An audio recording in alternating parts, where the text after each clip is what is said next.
Assalamualaikum warahmatullahi wabarakatuh. Bismillahirrahmanirrahim. Alhamdulillahirabbil alamin. Pada kesempatan kali ini, saya Ibu Siti Aisyah dari SMP Islam Sultan Agung 1 Semarang akan mengajak anak-anak semuanya, siswa kelas 7 untuk belajar bersama. Bagaimana kabar anak-anak semuanya di rumah? Semoga kalian tetap dalam keadaan sehat ya. Amin. Kali ini kita akan belajar tentang akhlak tercela kepada Allah. Untuk lebih jelasnya akan Bu Aisyah tampilkan beberapa PowerPoint supaya lebih jelas.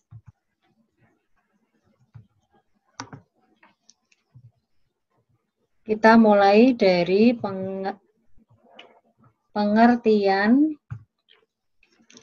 akhlak tercela ria.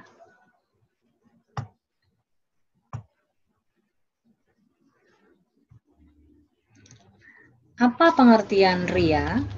Ria berasal dari bahasa Arab yang berarti memperlihatkan atau pamer, yaitu memperlihatkan sesuatu kepada orang lain, baik barang maupun perbuatan baik yang dilakukan dengan maksud agar orang lain dapat melihatnya dan akhirnya memujinya. Kata lain yang mempunyai arti serupa dengan ria ialah sum'ah. Apa itu sum'ah? Sum'ah yaitu sifat suka menceritakan amal perbuatan agar didengar orang dengan maksud untuk mendapat simpati atau pujian.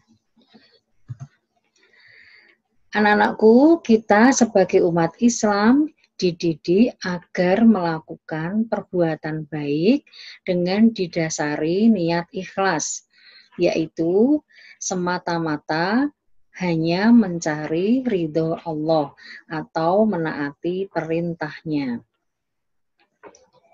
Alangkah meruginya orang-orang yang bersifat ria dan sum'ah, karena mereka bersusah payah mengeluarkan tenaga, harta, dan meluangkan waktu, tetapi Allah Subhanahu wa Ta'ala tidak menerima sedikit pun amal ibadah mereka. Bahkan azab yang mereka terima sebagai balasannya. Seperti yang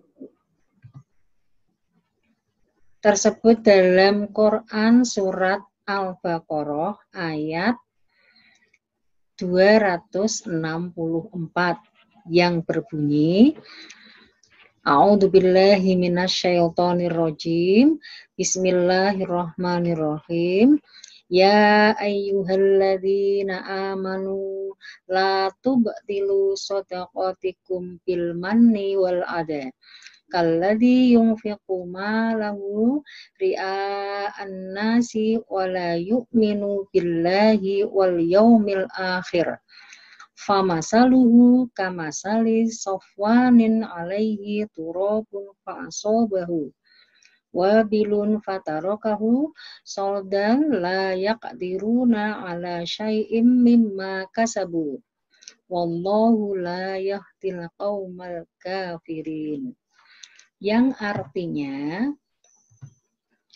hei orang-orang yang beriman, janganlah kamu menghilangkan pahala sedekahmu dengan menyebut-nyebutnya dan menyakiti perasaan si penerima, seperti orang yang menafkahkan hartanya karena ria kepada manusia, dan dia tidak beriman kepada Allah dan hari kemudian. Maka perumpamaan orang itu seperti batu licin yang di atasnya ada tanah. Kemudian batu itu ditimpa hujan lebat. Lalu menjadilah dia bersih, tidak bertanah. Mereka tidak menguasai sesuatu pun dari apa yang mereka usahakan, dan Allah tidak memberi petunjuk kepada orang-orang yang kafir. Anak-anakku yang solih dan solehah, kesimpulan dari Quran surat Al-Baqarah ayat 264 secara terang melarang kita untuk merusak pahala amal sedekah dengan cara menyebut-nyebut atau menyakiti hati orang yang menerimanya. Apapun dan seberapapun kebaikan yang dilakukan seseorang, apabila diikuti dengan dua hal tersebut, sia-sialah amalnya. Perumpamaan seperti menaruh debu di atas batu yang licin, kemudian tertimpa hujan lebat, sehingga hilang tak meninggalkan bekas. Barang yang diinfakkan tak akan kembali, sementara itu pahala pun tidak didapat. Oke anak-anakku, apa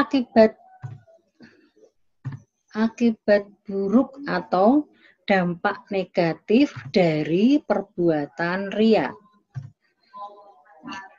Akibat buruk atau dampak negatif dari perbuatan riya adalah A. Menghapus pahala amal baik sebagaimana dijelaskan dalam Quran surat Al-Baqarah ayat 264 tadi. B. Mendapat dosa besar karena riya termasuk perbuatan syirik. C. Tidak selamat dari bahaya kekafiran karena riya sangat dekat hubungannya dengan sikap kafir. Nah, sekarang bagaimana perilaku menghindari riya? Ya, ada beberapa cara perilaku yang bisa menghindarkan kita dari sifat riya, yaitu diantaranya A. Melatih diri untuk beramal secara ikhlas sekecil apapun yang dilakukan. B. Mengendalikan diri agar tidak merasa bangga apabila ada orang lain memuji amal baik yang dilakukan. C. Menahan diri agar tidak emosi apabila ada orang lain yang meremehkan kebaikan yang kita lakukan. D.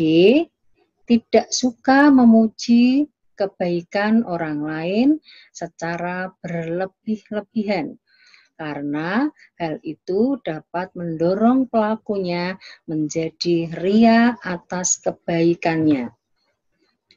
E. Melatih diri bersedekah secara sembunyi-sembunyi untuk menghindari sanjungan orang lain. Anak-anakku, demikian penjelasan tentang akhlak tercela kepada Allah, yaitu riya. Mudah-mudahan bermanfaat untuk kita semuanya, dan juga mudah-mudahan kita semuanya bisa menghindari akhlak tersebut. Amin. Terakhir ada evaluasi yang harus kalian kerjakan, yaitu ada 5 soal. Nanti ditulis soalnya dan jawabannya di buku catatan kalian, kemudian difoto dan dilaporkan melalui Microsoft Teams. Anak-anakku, terakhir walau kita belum boleh pergi ke sekolah, tetapi kita harus tetap semangat belajar meskipun di rumah. Ya, sekian dari Bu Aisyah, mudah-mudahan bermanfaat untuk kita semuanya. Assalamualaikum warahmatullahi wabarakatuh.